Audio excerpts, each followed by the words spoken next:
Historias del conflicto armado y procesos de paz en Colombia. Investigación y realización, Julio César Casas Castro.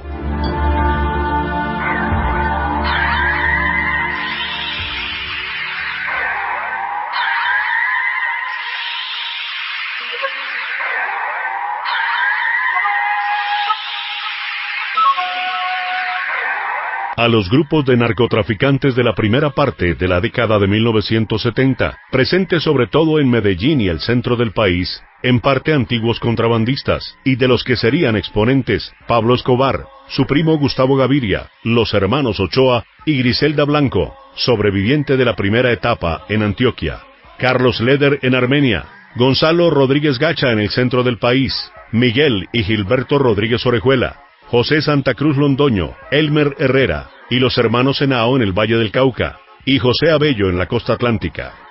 Los narcotraficantes se presentarían no solo como empresarios, sino como agentes de desestabilización en el país. Cuando miembros del M-19 en Antioquia secuestraron a Marta Ochoa, hermana de los narcotraficantes de Medellín, fue creado el MAS, Muerte a Secuestradores, Alejo Vargas Velázquez, profesor e investigador de la Universidad Nacional de Colombia. Bueno, ahí hay que diferenciar lo que son grupos paramilitares que se crean y lo que llamó en su momento Carlos Castaño como la SAUC, que eso realmente tampoco existió nunca como tal, eso era más un proyecto del propio Castaño que una realidad. Pero los primeros grupos de paramilitares o de autodefensa se va a crear a fines del gobierno del presidente Turbay en el 81 con la creación de lo que se llamó en su momento el MAS, ese movimiento llamado Muerte a Secuestradores, a raíz del secuestro de Marta Nieves Ochoa por el M-19 y que va a generar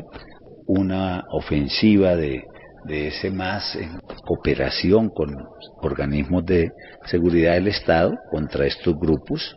Igualmente, probablemente el primer grupo rural que se va a crear va a ser los grupos paramilitares de Puerto Boyacá, que se van a crear en respuesta a lo que podríamos llamar abusos de las FARC, del Cuarto Frente, en esa zona de Puerto Boyacá, y que va a liderar mucho un dirigente liberal de allá, Pablo Guarín, junto con el Batallón Bárbula, la Asociación de Ganaderos de la región, ACDEGAN, la Texas, y esa confluencia de sectores va a tener su expresión en esos primeros paramilitares, en esas primeras autodefensas allí. Luego vamos a ver que se van a seguir desarrollando como proyectos regionales, las del nordeste antioqueño, por los Castaños, después del secuestro de su padre y asesinato por parte de las FARC, en la zona esmeraldífera de Boyacá igual, en la zona del Chucurí en Santander, en la zona de la Sierra Nevada, y se van a expandir, pero siempre como proyectos de carácter regional. Creo que es Carlos Castaño ya en los 90 que va a intentar darle una cierta coordinación nacional, pero eso creo que no pasó más allá de esa intención de agruparlas bajo esa sigla de AUC, porque en la desmovilización de Rarito quedó claro que se trataba era de proyectos regionales en la medida en que cada grupo manda a su representante, nadie delegaba en otro que los representara. Pronto, el modelo del MAS, Muerte a Secuestradores, se aplicaría a la región del Magdalena Medio, donde nació la ACDEGAM, Asociación Campesina de Ganaderos y Agricultores del Magdalena Medio, una fuerza de autodefensa legal encargada de combatir la presencia de la guerrilla en la zona con apoyo del ejército. Los homicidios y masacres se multiplicarían ahí a partir de 1982. Pronto Rodríguez Gacha, enemistado con las FARC a causa de la destrucción de algunos laboratorios en el sur del país y el robo de dinero en efectivo y pasta de base de coca en 1983, tomó las banderas de la contrainsurgencia y empezó a apoyar con cuantiosos recursos, entrenamiento y armas a los paramilitares de Puerto Boyacá. Carlos Medina Gallego, profesor e investigador de la Universidad Nacional de Colombia.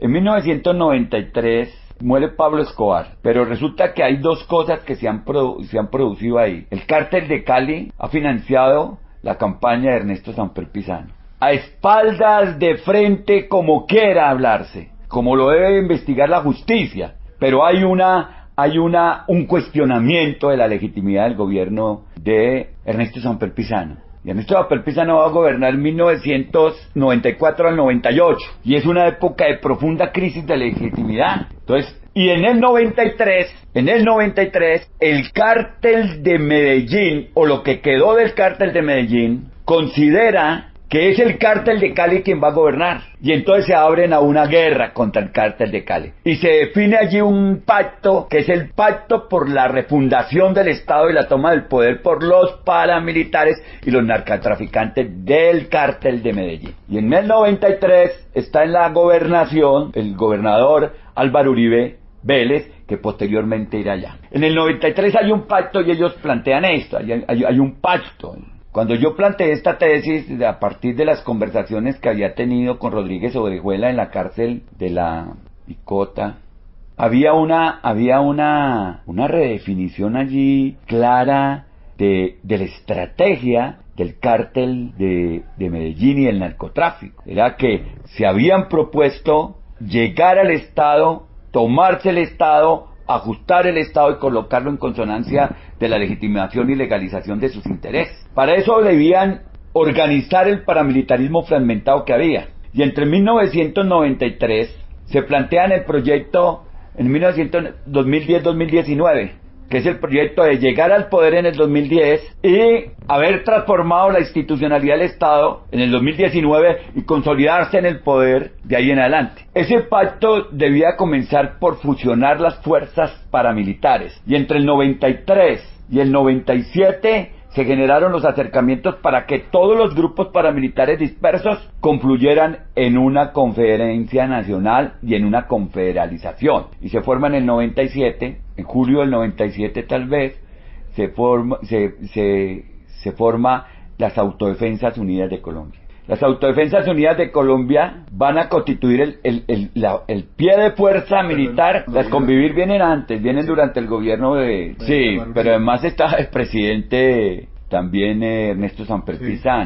Era la posibilidad de institucionalizar esas fuerzas, de sacarlas de la ilegalidad. Pero eso lo que hizo fue disparar el paramilitarismo. Lo que está pasando allí es que se están dando dos fenómenos. Por una parte está confederalizándose el paramilitarismo, pero por la otra parte es que las FARC está en un proceso de crecimiento, de desarrollo y de fortalecimiento militar muy grande, y está prácticamente diezmando al Estado, a la moral de Estado. Yo he afirmado, y creo que algunos comparten esas tesis, o comparto la tesis con eso, uno nunca sabe de dónde salen las tesis, pero la afirmación que yo he hecho en muchas partes es que las FARC le ganó la guerra en tierra a la fuerza pública, por lo menos la guerra en el sur. Fue la época de las grandes capturas, de inmensos contingentes de militares secuestrados, dados de baja como bajas vivas que llenaron los pabellones, diezmó la moral de la fuerza pública, etcétera, etcétera. Las FARC estaban disparadas, pero también estaba creciendo el fenómeno paramilitar. Se estaba consolidando las Autodefensas Unidas de Colombia. Entonces el fenómeno era muy grande. El ELN estaba redefiniendo su estrategia porque había sido profundamente golpeada por el paramilitarismo. Entre el 91 y el 94, 95 el ELN, en términos de sus bases sociales, no de su cuerpo de ejército, había sido muy golpeada por el paramilitarismo. Entonces toda su estrategia político-militar de construcción de poderes locales se había venido al piso. El paramilitarismo los había ahogado, los había criminalizado. Entonces hay esos dos fenómenos, un paramilitarismo fortaleciéndose y unas FARC hinchadas. León Valencia, investigador del conflicto armado colombiano. Hay muchas fases de paramilitarismo, porque aquí siempre la violencia privada, la recurrencia a la violencia privada, la violencia por fuera del Estado para intervención en política, ha sido un hecho en la historia colombiana y lo fue desde los años 50. Pero el gran paramilitarismo, a mi modo de ver, empezó gran paramilitarismo acá en los años 90 del siglo pasado. Quizás se ensayó ese modelo de gran paramilitarismo en Urabá. Del 90 al 94 se empezó a crear todo ese fenómeno en Cabeza de Castaño, que era un proyecto que tenía muchas caras. Era una alianza entre políticos, empresarios, el mundo ya ilegal que venía del narcotráfico y de haber hecho apuestas militares desde el narcotráfico. Allí se ensayó un modelo muy eficaz, que era un modelo de control territorial, un modelo de captura del Estado local y de las alcaldías, un modelo de arrasar a sangre y fuego con el movimiento social y los liderazgos políticos de oposición, un modelo de apoderarse de tierras y territorio.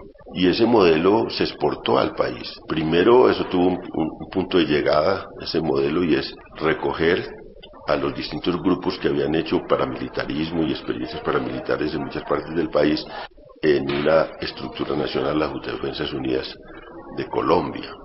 Esa reunión se hace en el 98. Antes se había hecho una reunión pionera de esa que era Autodefensas Unidas de Córdoba y Urabá, que fue el primer embrión alrededor de ese proyecto, y luego se hace esta reunión, eso fue en el 97 y en el 98 se hace la reunión donde se fundan esas Autodefensas Unidas de Colombia y empieza un proceso de expansión impresionante. Van allí en aviones, llegaron hasta Mapiripán y hasta abajo al sur del país, en camiones y otros medios de transporte llegaron al Catatumbo y hacia el norte fueron unificando grupos, y esos grupos tenían una base inicial muy fuerte en las Convivir. Prácticamente todas lo que son las asociaciones Convivir pasaron directamente a esas autodefensas. Porque eso era, Mancuso diría las Convivir de Córdoba, Diego Vecino, las de Sucre, Jorge 40, las de los departamentos del Cesar. Eran los que dirigían esas Convivir, que tenían una marca legal, y Hasbun, un empresario del banano en Urabá, dirigía las de Urabá. Esas que tuvieron una existencia legal pasaron luego intactas con sus armas y sus hombres a engrosar ya una fuerza ilegal que eran las Autodefensas Unidas de Colombia, y por eso es que se establece un nexo muy fuerte entre ese germen del paramilitarismo y Álvaro Uribe Vélez, porque Álvaro Uribe era un promotor no solo local de Antioquia, sino nacional de las Convivir. Era un promotor de esas fuerzas que luego pasan al paramilitarismo. Yo creo que esa es la génesis de la fundación del nuevo paramilitarismo, el que llegó a la mesa de negociación de Santa Fe Ralito, y el que produjo pues la catástrofe nacional y humanitaria que significó toda la expansión de ese fenómeno, la captura del poder político y el impacto sobre el poder nacional, sobre el Congreso y sobre las elecciones presidenciales de 2002 y 2006. La campaña, digamos, de los paramilitares es por imponer terror sobre la población. No era una disputa con el Estado, sino imponer el terror en la población para obligar a votar por determinados candidatos o para apropiarse de las tierras y de las rentas allí. Y eso pues era una cosa, digamos, cuyo objetivo era la población, la confrontación con la población. La guerrilla tiene una confrontación con el Estado, y en esa confrontación con el Estado, que es su principal cosa, claro, le produce unas lesiones enormes a la población civil. Ese es un factor. Ahora, lo visible para el país no fueron ni siquiera esas masacres. Esas masacres hasta ahora se están conociendo, fueron muy invisibles porque las encubrían en la idea de la lucha contra la guerrilla. No era una lucha contra los aliados de la guerrilla en la región, era lo que vendían y lo que la prensa y lo que el país reproducía y conocía. En cambio, las FARC dedicó buena parte con buenos esfuerzos al secuestro, y el secuestro se convirtió en la victimización más infamante en el país, la más visible, y entonces eso tenía una realidad que el secuestro es una cosa dolorosa y absurda, pero también tenía un proyecto político detrás, y es convertir a las FARC en un diablo, y lograron convertirlo en un diablo por esa práctica del secuestro.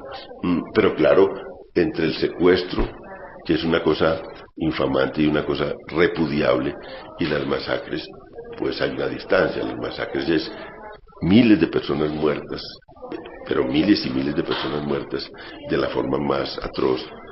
Creería uno que ese es un delito todavía más doloroso para una sociedad que el mismo secuestro, pero el secuestro es el que se llevó la bandera de la victimización. Los ataques de la subversión fueron haciéndose más contundentes y aumentaron de escala. A la vez que ganaba terreno la insurgencia, el paramilitarismo se extendía por amplias áreas del país, la costa atlántica principalmente, de la mano de los intereses de numerosos hacendados, militares, políticos y empresarios, identificados con la lucha contra la guerrilla. Las Autodefensas Campesinas de Córdoba y Urabá, ACCU, bajo el mando de Carlos Castaño, se convierten en el grupo más activo. La avanzada, liderada por las autodefensas, se manifiesta inicialmente en el norte de Urabá, apoyada por antiguos miembros del EPL perseguidos a muerte por las FARC, y por las disidencias del movimiento que no se desmovilizaron. En 1995 se lleva a cabo la entrada al eje bananero, y en 1996 la expansión a la región del Atrato, oriente antioqueño y nudo de Paramillo, junto con el inicio de acciones en Sucre, Magdalena y Cesar, bajo la forma de violentas incursiones de tierra quemada. Las cooperativas de seguridad rural o Convivir, nuevas asociaciones de autodefensa, autorizadas por la Administración Samper por medio del decreto 356 de 1994, sirvieron en este marco de fachada para que los ultraderechistas pudieran consolidar sus avances territoriales y a la vez se mostraran ante la opinión pública, cobijados por una nebulosa entre lo legal y lo ilegal. La falta de supervisión del gobierno central le abrió camino a muchas irregularidades, verificándose en las zonas donde se implantaron una multiplicación de estructuras paramilitares. Las Convivir proliferaron bastante en Antioquia, con el impulso del entonces gobernador Álvaro Uribe Vélez. 2 años de continuas derrotas tenían postrado moralmente al 250.000 de soldados y policías que combatían a una insurgencia venida a más en medio del caos que representaron los 4 años de la administración Samper. Desde el norte, a base de masacres, avanzaban las AUC, mientras el suroriente del país escapaba casi que totalmente al arbitrio del Estado que controlaba solo las capitales y las poblaciones más grandes. El nuevo mandatario Andrés Pastrana, de 1998 a 2002, si bien se la jugó por el proceso de paz, no descuidó el frente militar. Muy mal, a ver, miremoslo desde 2 puntos de vista. Si lo miramos desde el punto de vista económico, una inflación que estaba llegando casi al 30%, un desempleo del 16%, con una proyección hacia el 22-23%. Las tasas de interés en el país estaban por encima del 60%. La banca estaba quebrada, el sector financiero estaba quebrado, el sector cooperativo estaba quebrado, la gente no tenía cómo pagar sus UPAC. Usted recuerda que también estaba en una situación el sector de la vivienda. Entonces fue una situación muy difícil, y además el día que yo llego al gobierno, el 7 de agosto, ¿qué pasa el 7 de agosto? Que hay la crisis rusa. Entonces se nos vino no la crisis solamente nacional, sino la crisis internacional. Y 6 meses después tengo el terremoto del eje cafetero, por lo tanto la situación económica era muy complicada. Desde el punto de vista de la seguridad, yo lo resumo en algo. Cuando yo le dije al general Tapias, lo nombré yo comandante de las Fuerzas Armadas, después de salir de 6 o 7 generales, le digo al general Tapias: bueno, general, ¿y cómo estamos? Digo, la guerra está perdida, presidente. La gente se nos olvida que entre enero y agosto del año 1998 habían secuestrado más de 400 soldados y policías. Patasco y El Villar, Las Delicias. Veníamos de una situación muy difícil desde el punto de vista militar. ¿Y qué me preocupaba más a mí? Que los soldados, en lugar de pelear, se estaban entregando. Porque como los estaban secuestrando, los soldados decían: pues yo prefiero entregarme, me secuestran pero vivo, a que me maten. Entonces no era fácil, y por eso tuvimos que diseñar toda una estrategia para recuperar el país desde el punto de vista económico, pero también para tener unas fuerzas militares para poder combatir la guerra. Todos quiero significar que era la FARC, el ELN y los paramilitares. Los paramilitares estaban muy activos. En esa época, claro que hay que tener datos, porque es que a veces el país nos enredamos en unas cifras que no tienen razón de ser. Durante 4 años nosotros manejamos las siguientes cifras, porque después en el gobierno del presidente Uribe se manejaban otras. Entonces, que es algo que está sucediendo en el país, que no tenemos unas cifras reales en muchas cosas. Las cifras que yo manejaba, que nos las habían dado los militares, era: la guerrilla estaba entre 20 y 22 mil hombres. El Ejército de Liberación Nacional calculábamos nosotros entre 3.000 a 5.000 y los paramilitares, comenzando el gobierno, más o menos en 8.000 a 10.000. Eran las cifras que siempre manejábamos. Pero todos estos grupos estaban muy activos. El más activo, lógicamente, era FARC. Venía de un proceso de romper la Coordinadora Nacional Guerrillera, por lo tanto cada grupo estaba actuando ya independientemente y los paramilitares estaban muy activos. A ver, ¿usted se acuerda que la paz no fue un tema de campaña electoral? La paz comienza entre la primera y la segunda vuelta, en el año 98. Y nosotros comenzamos a sentir ya en las encuestas el tema de la paz, pero yo creo que en la campaña se nos prende el bombillo del tema de la paz desde el mandato por la paz. Es que la gente a veces también olvidamos en Colombia que el país, la votación más alta en la historia de Colombia es el mandato por la paz, más de 10 millones de personas del año 97. Hoy, con el crecimiento vegetativo de la población, ¿cuántos millones será eso? Votó para la paz. Yo digo que el mandato para el presidente entre el año 98 y el 2002, que fue mi gobierno, era hacer la paz. La gente no le interesaba si se resolvía la economía o el tema internacional o el tema de la banca privada. El tema era la paz. Los colombianos votaron por la paz y ese fue el mandato que se le entregó al presidente, que iba a ser elegido en mayo o en la segunda vuelta en junio del año 98. Inclusive yo en el año 97 no era candidato presidencial. Yo me lancé en febrero. Entonces desde ese momento comenzamos a buscar mecanismos. El candidato del Partido Liberal, el doctor Serpa, había tenido todas las posibilidades de hacer la paz. Procurador, ministro del Interior, alto comisionado de la paz, había estado en las negociaciones de Tlaxcala y no lo había podido hacer. Entonces dijimos, ahí hay un espacio para demostrar que podemos hacer la paz. Hicimos un primer contacto, porque también la gente a veces confunde. El primer contacto que hicimos nosotros con la FARC fue Víctor G. Ricardo entre la primera y la segunda vuelta, en que le llevamos nuestro programa de gobierno, le dijimos esto es lo que queremos hacer con la paz. Si somos electos presidente de Colombia, ¿ustedes quieren buscar un mecanismo para hacer la paz con nosotros? Dijeron que sí, que esperáramos a ver qué fuera a pasar en las elecciones, y pasaron las elecciones y yo hago esa primera ida a las selvas de Colombia a hablar con Marulanda, que además yo creo que es un hecho único en el mundo. Uno de evadir su propia seguridad, llegar a la mitad de la selva de Colombia, al territorio de la guerrilla, a su propio territorio, a dialogar con ellos, es muy interesante. Además porque ahora que publicamos el video en la página web, que es lo que yo digo, qué bueno que en este país que es el país del tape, tape, tape, uno pueda destape, destape, destape.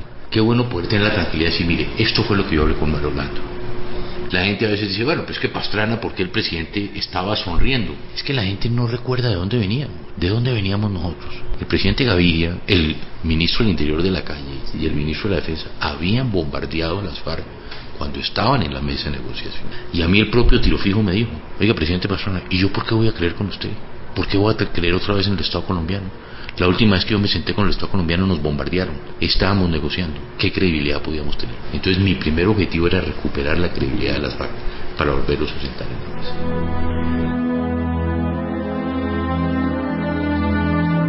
Historias del conflicto armado y procesos de paz en Colombia. Investigación y realización, Julio César Casas Castro.